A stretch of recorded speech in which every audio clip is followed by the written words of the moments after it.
Hello, my name is Michael Twasson. I'm with the Audio Applications Group here at Maxim Integrated. And in this video, we're going to go over the unboxing of the MAX98050 EV system. And we're going to talk about how to bring it up, get into a quick start on connecting it and loading the GUI. There are two GUI options for this system. And we're going to talk through each of those two GUIs and how to use them. So let's get started.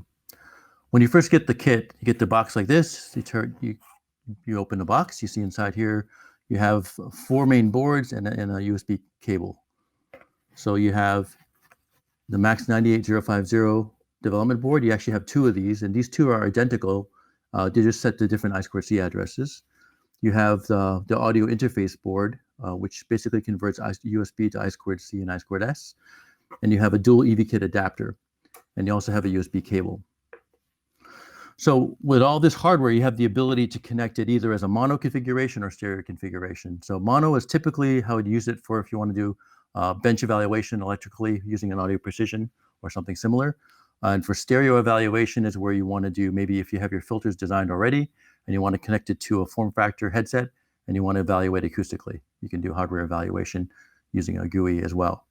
So if you want to do mono-based configuration, you can take the audio interface board and pick one of the 2 development boards here, it doesn't matter, and you just plug it in, and you plug it into USB, and you're off and running. You can connect it to your audio precision and do electrical bench evaluation. To do stereo configuration, what you do is you unplug the audio interface board here, and you plug this instead into the dual EV kit adapter, and then you plug the 2 EV kits here into the dual EV kit adapter. And what you have here now is that the development systems are identical again, but they're set to different addresses, so they don't conflict on the I2C bus. So that's how you'd set it up for stereo. Let's go ahead and start looking at the GUIs. There are 2 GUI options for this system. There's the MAX98050 Evaluation GUI, and that's basically like the general GUI that gives you access to all registers inside the part. And there's another GUI called Hearable Sound Studio Basic, which gives you access for all the digital filter tuning. That's for the digital filter 1, digital filter 2, the playback compensation filter, as well as DRC filter and also EQ filters. And with the Hearable Sound Studio Basic, you can also do hardware-based evaluation. So you can take the filters that you've designed, and then basically you can write that to the stereo configuration here, and you can do evaluation using acoustic form factors. So let's go ahead and take a further look into the GUIs. So here we have the MAX98050 Evaluation Software. This is a general purpose GUI which gives you interactive access to all of the registers inside the part. So I currently have it connected to the audio interface 3, and also it's actually hooked up to 2 boards right now for stereo mode. So the way you start here is you hit connect up here, and it will make a connection to the board. And you can see down below that it registers, there's a Rev ID, as well as the audio interface 3 board is here, and the EV system is ready. Now, up here, it shows the active device that you're controlling. So right now it's 0x62, which is one of the 2 addresses of the 2 boards that are connected. The other board here is shown as 0x64. So you can look at you can control each board separately using this address, the active device selection.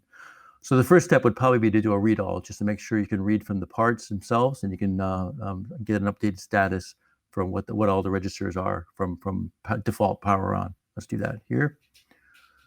So here you can see the current setting on the board itself for active device 62. So with this GUI, it's pretty much an interactive block diagram. So you can click on any of these blocks and get access to any of the controls within the part itself. So this is what you'd use to set sample rate, whether you want to turn on a playback or record paths. Anything you want to do, you can actually control the mic bias voltages here as well.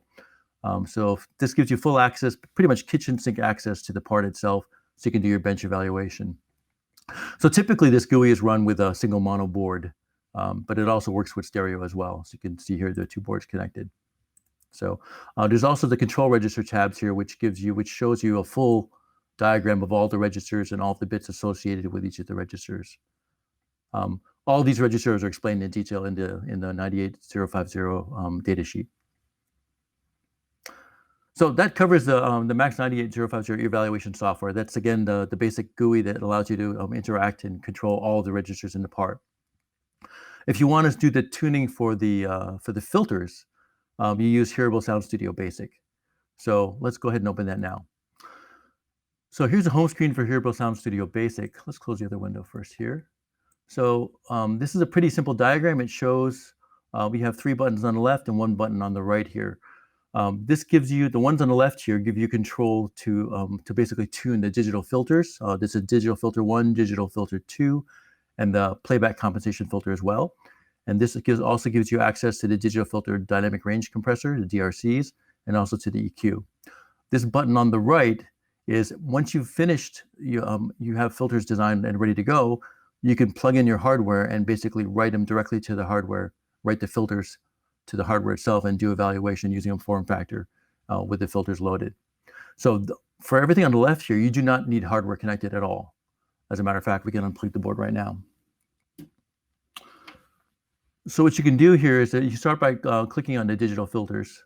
You click here, and this gives you access to all 3 sets of digital filters. There's the digital filter 1, digital filter 2, and the playback compensation. So in the case of the let's have DF2 here, let's enable this. And this gives you control access for all of the biquads. So you can select which one you want to control. Let's turn on filter number 1. And here in the center window here, it gives you the controls for that particular filter that you have selected. You can pull down window, you can select parametric, low pass, high pass, whatever you need to do for the biquads. You can also do manual entry of the coefficients as well. So here you have sliders to control the FC and also the Q and also the gain of the filter itself. And it shows the single filter response down here. And on the right side, it shows the aggregate response of all the filters that you have selected. So let's turn on filter number 2. Let's change filter number 2 to, let's make that a parametric. Why don't we change that?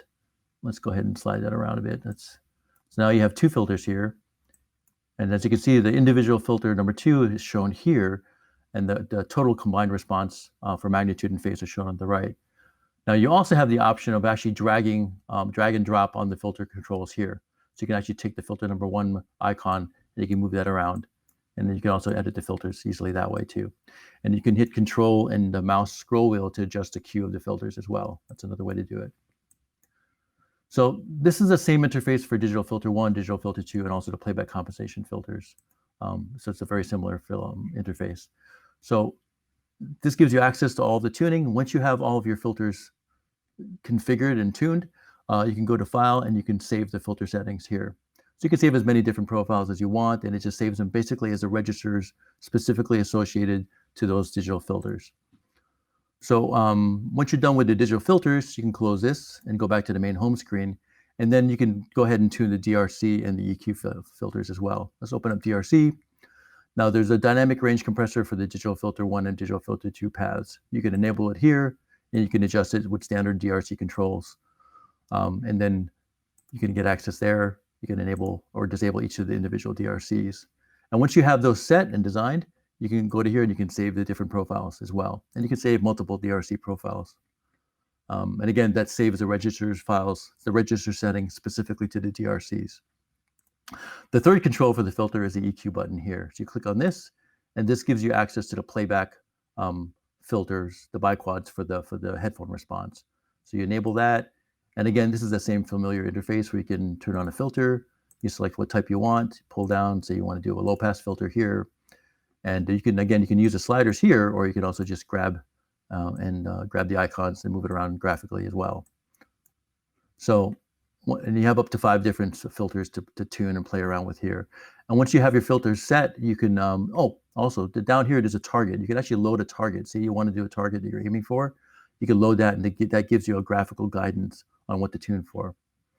And once you have your filters tuned and set, you can go ahead and save the profiles themselves. And you can save multiple profiles. You can also load them at a later time as well. So that summarizes the digital filter design for the 98050 using Sound Studio Basic. Once you have your filters designed, at that point, you have the option of going to the hardware and basically loading them into the hardware itself and doing evaluation. So let's say you have filters already designed in DRC and EQ. Let's go ahead and click on Hardware Evaluation. Click here. And this is where you need the hardware connected. The previous steps, you did not need it at all, but here you need it. And it walks you through the steps here. It's a simple 4-step process. It says there is a startup guide for the evaluation system. So It's highly recommended to read that. That gives you information on the hardware associated with this system. And also, if you have a specific transducer you want to connect, whether it's a MEMS microphone, ECM, how to configure the jacks so it's compatible and ready to go. So once you have everything connected, you connect it together like so, like shown here. You have the audio interface board connected to the dual EV kit adapter and the two boards here. This is designed to set up for addresses 0x62 and 64 for right and left channels respectively. And that's how this is configured. And that should be how it's set up by default from the factory. You can also change it onto evaluation boards as well. Just please reference the startup guide for information on that. So let's go ahead and plug that in. So now we have the stereo boards connected. We have all four of these set up here. We don't have a headset connected at this point, but this is just to show you the configuration for the hardware. Once that's all plugged in, then you have to configure the MAX98050 registers for hardware playback, for hardware configuration or hardware evaluation. So let's load this, click this, and there's a default file which we provide, but of course it depends on what type of transducers you have. If you have an ECM microphone, it might be slightly different. So this is a sample configuration file which is provided. Let's go ahead and load this. And it shows the name of the file that's loaded here. And this is a register file that was created using the EV kit evaluation software that we showed you previously. So once you're all set here, continue to evaluation. And it says if you have a headset connected, please remove it. Don't put it in your ears, because if it loads this filter that's not stable, that would not be a good experience. So make sure you don't have them in your ears when you have them connected. Let's hit OK here. So now we're in the hardware evaluation page. So here I have 4 simple buttons, and it's straightforward. You can load an EQ profile, you load a DRC profile, and you can load up to 2 different digital filter profiles here. And what you can do is you can change them on the fly, so you can listen to it. If you have it connected to a headset, you can evaluate the hardware, the actual hardware itself. You just click on the button, you can load your files. And you can what it does is it loads the file and it writes it directly to the registers of the 2 boards that are connected to the evaluation system. And that's pretty much it. This is a way to evaluate very quickly and easily the digital filters that you've configured for the MAX98050. Once you're set, say you have a EQ loaded, a DRC loaded, and a digital filter profile loaded. If you want to save a complete register set of everything as configured with EQ, DRC, and digital filters, you stay at this page, and what you do is you open up the evaluation software, and you hit connect, and you do a read all. And what it does is it reads all of the register settings as they are configured, like with EQ, DRC, and with the digital filters, and for both parts. And all you do is click on File, and you do Save, and that will save a complete register set of both parts as they are in the state that they're in. And there you have it. You have your full register set. You can take that to prototyping or further evaluation. And you can do this with any configuration. So say you go back here, you want to change to a different digital filter profile, you can do another read all and save again as another register files. So when you're finished, you can have a full register set for a complete state of the part. You also have your individual EQ profiles, which are also a set of registers for the EQ or DRC or for the digital filters. And that pretty much summarizes the quick bring up of the EV system and what GUIs you have. Okay, and that summarizes it. We went through an unboxing of the evaluation system. We showed the hardware components and how you can set it up for hardware mono evaluation and also for stereo configuration for acoustic testing with your filters, and how to bring up the GUIs and what the GUIs are for. That's it. If you have any more questions or need more information, please go to Maxim Integrated website and download information on the MAX98050 evaluation system and also for the part itself. Thank you.